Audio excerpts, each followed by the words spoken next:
Welcome to Interview from Mexico. I'm Laura Carlsen, and I'll be your host as we look at cutting-edge issues with the men and women who know them best, here on teleSUR. El uso legítimo de la fuerza pública es necesario, pero insuficiente. ¡Luchando!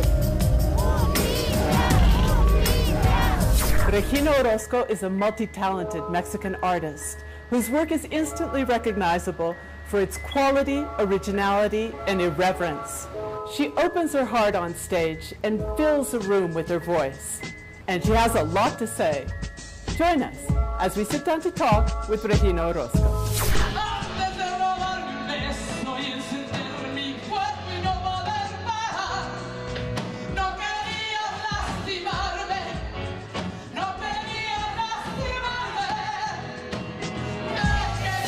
We're here in La Bodega in La Colonia Condesa with Regina Orozco, the multi-talented Mexican artist, to talk about a career as a singer and an actor, about Mexico today, about feminism, and about whatever comes up in the short time we have together.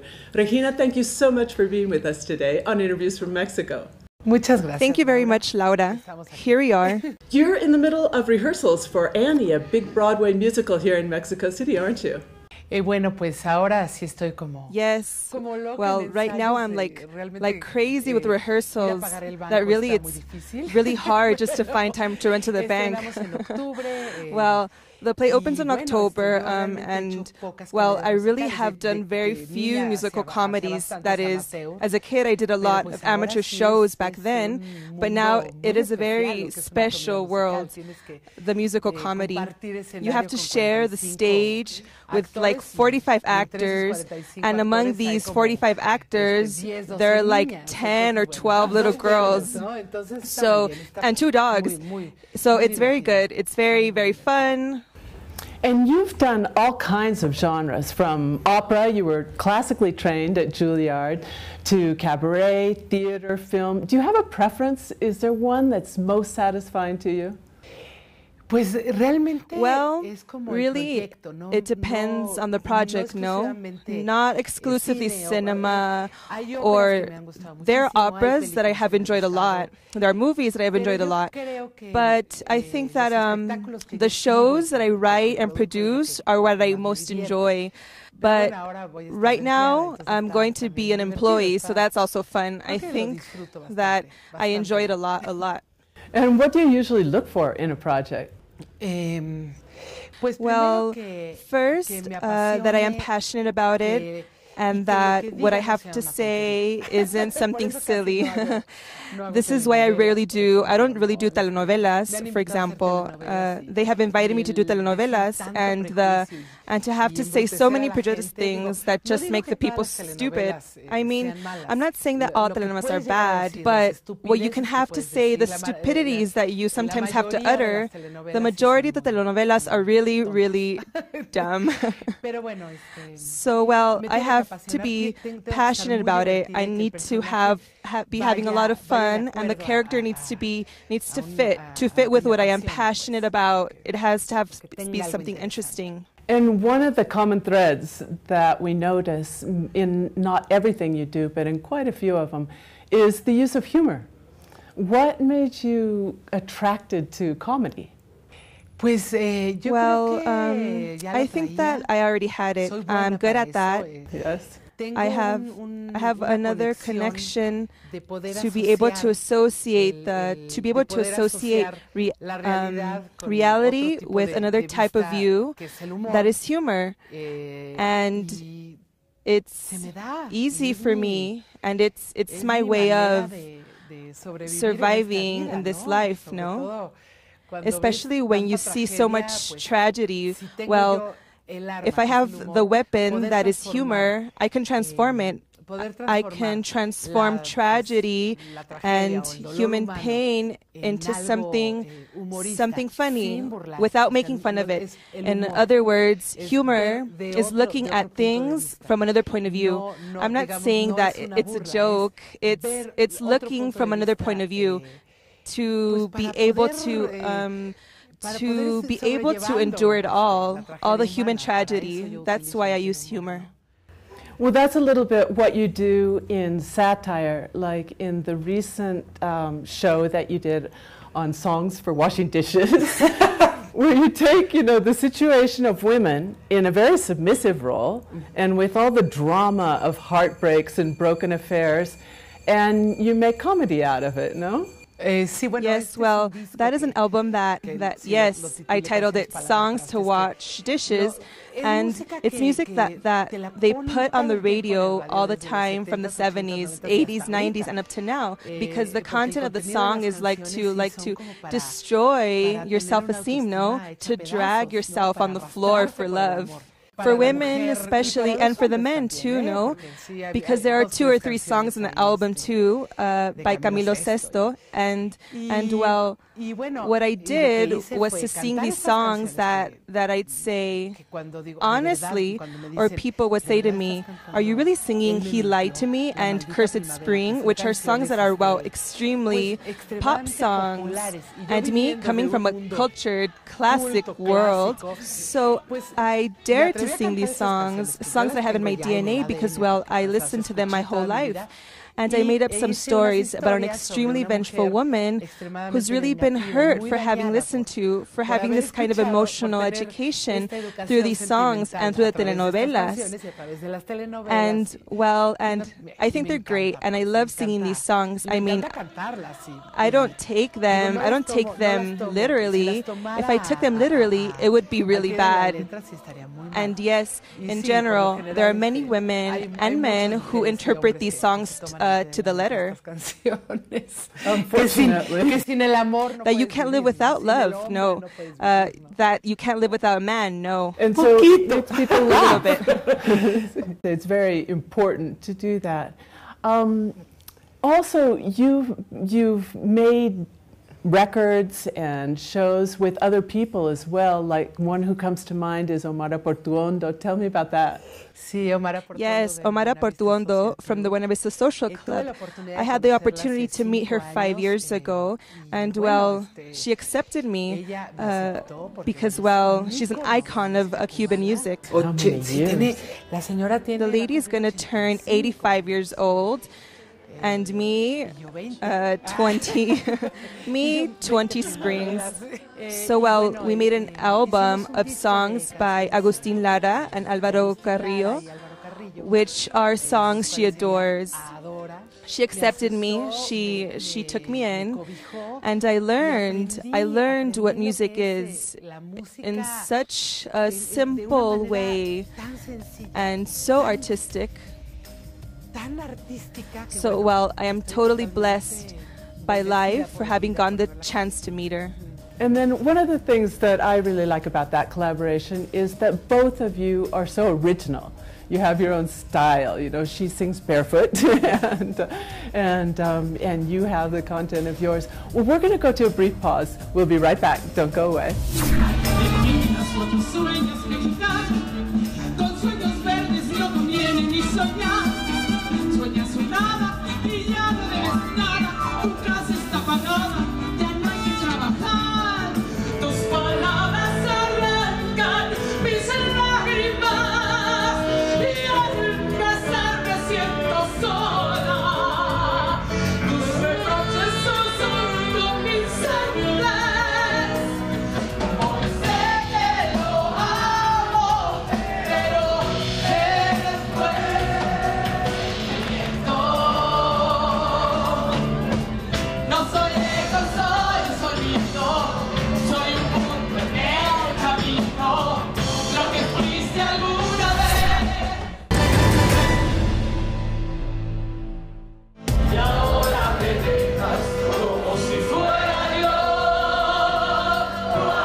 Zumos de caña, metates, topiates, tarimas.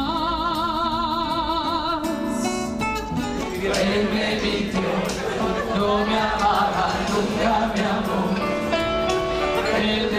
que lo adorara, él me mintió,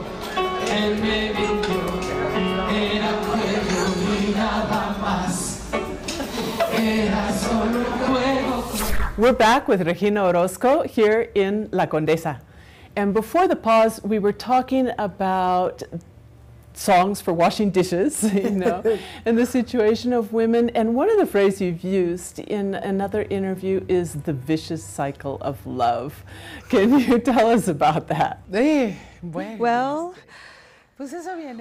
it comes from the times they educate you the way, I mean, especially for women of my generation, and it has changed a little bit, but well, it depends. It depends on what part of the world, on what part of Mexico.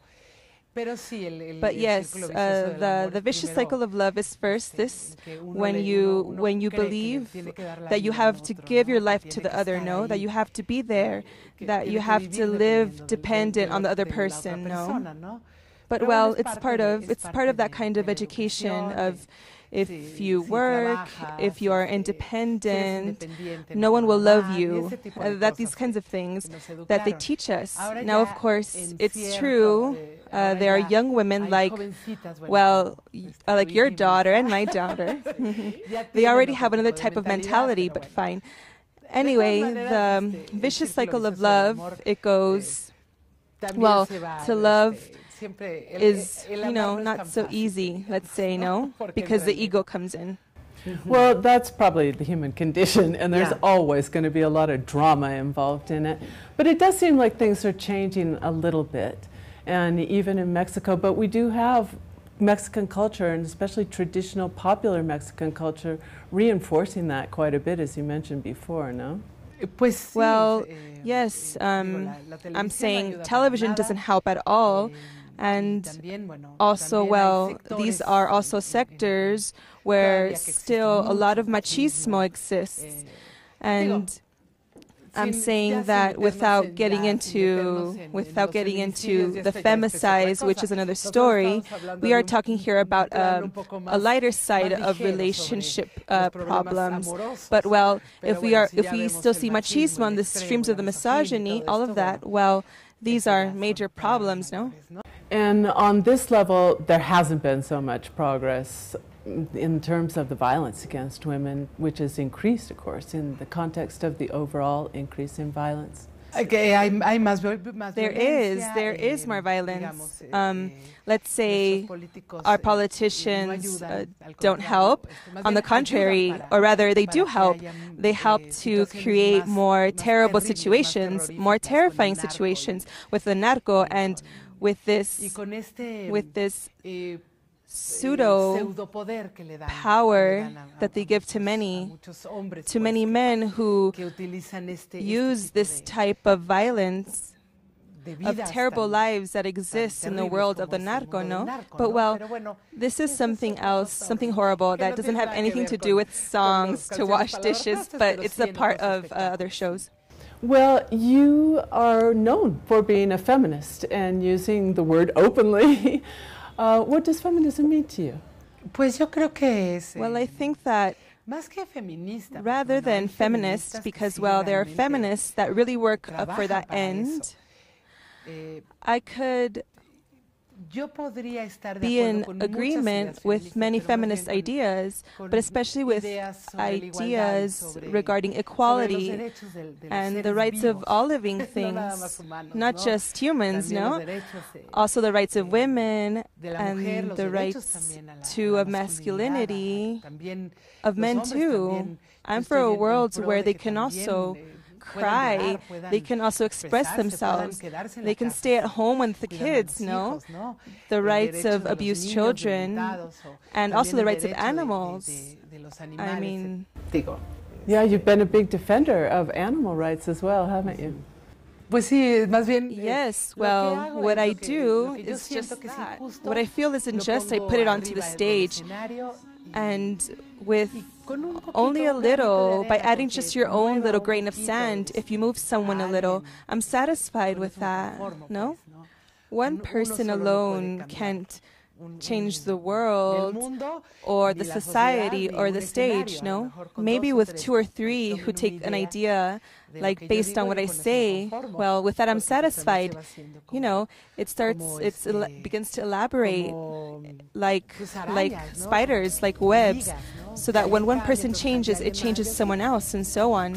Like someone who also, there are certain people who have helped me a lot, no? So it works like a chain reaction. Well, I want to come back to this point, the injustice and what everyone does with what they have, and especially what you've done with the tremendous talent that you have. After a brief pause, we'll be right back.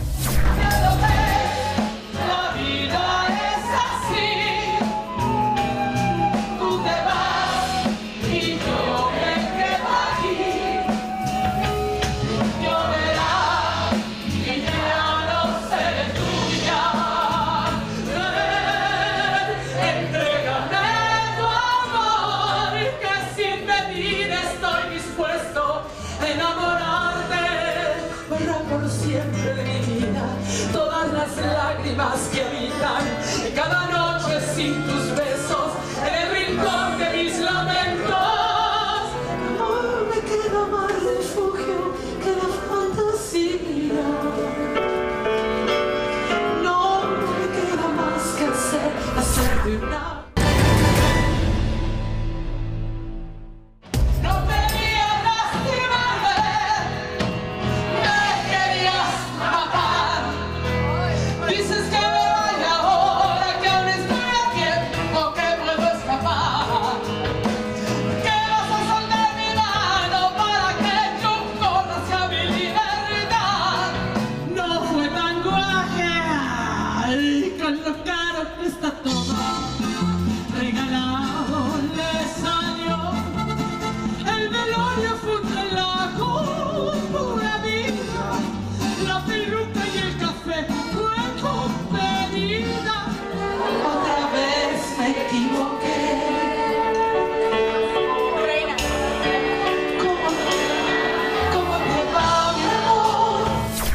Welcome back. We're here with Regina Orozco, and we were just talking about injustices and about how you put them on the stage and begin to work on them little by little and person by person. So you choose your projects, and it depends on the message, on the character, and the high level of entertainment that they all bring to the rest of us. If you could do anything, if I said, you've got the money, you've got the people, you've got the time, and you could do anything, what would you do? Oh, that's really hard. Madre Santa. Madre Santa. Whatever comes to mind. Well, I would form a group of talented people, video makers, filmmakers, musicians, and I think I would do a festival. I would invent a festival of cabaret. There is a festival of cabaret here with the Reinas Chulas who do a cabaret festival, but they are always short of money, no? But if you give it to me like that, I could call on them. I could call on really talented people that I know, and we could do, well, a great festival and take it all over Mexico. On a large scale. Well, I wouldn't take charge of it because then when would I sleep? So you have the money to hire somebody to do that part of it. Yeah. Sí. Entonces. Yes. So I think that, yes, I would do projects of love to educate especially in the areas where it is most needed, or start here in Mexico City where there's a lot of work to do. Yeah, and that's one of the things you mentioned in this hypothetical situation, that you take it on the road. You have actually performed in a number of cities throughout Mexico. Is it different than being in the capital? What's the advantage of being able to go out and reach more people in different places? Sí cambia. Yes, it changes because, well, humor is very local oftentimes. But basically, the essence of the critique of humor, of the human being, is the same throughout the entire world. The defects of the human being are worldwide and historic, no? But there's some jokes that they don't get. Y entonces hay que traducir, hay que saber So you have to translate, you have to know where you are going. It's not the same to go to the border with the United States as to the border with Guatemala, or to Yucatan, to the whole Yucatan Peninsula, as to go to La Paz. There's not the same. Different cultures almost. But the main theme is the same. Basically, my shows are based on my own defects, on what I can criticize about myself. Because if I only criticize, for example, without being involved, it doesn't make sense. Likewise, if I criticize politicians, I also take a look at my part as a human being of being ambitious, of not listening. I take my own defects to be able to do a real criticism, not just a superficial one. And isn't that a little scary, you know, putting your defects on stage sometimes, opening yourself up that much? I think it has more validity when I share my monsters and my dark side, because it has more connection to my emotions, and that projects more. Of course, I mean, they've been worked on in therapy, and I go to therapy, and I accept myself. I accept that I'm a human being who has... I did a show once on jealousy. No. Well, I am still a very jealous person, so I did an opera show, because I thought, what music is closest to jealousy? Opera, of course. And well, I've also been a woman who grovels and has pleaded with men. So I did a show of songs on songs for washing dishes, and I am also a romantic and sweet person, and that's why I could sing with Omar Portuondo. But humor is this.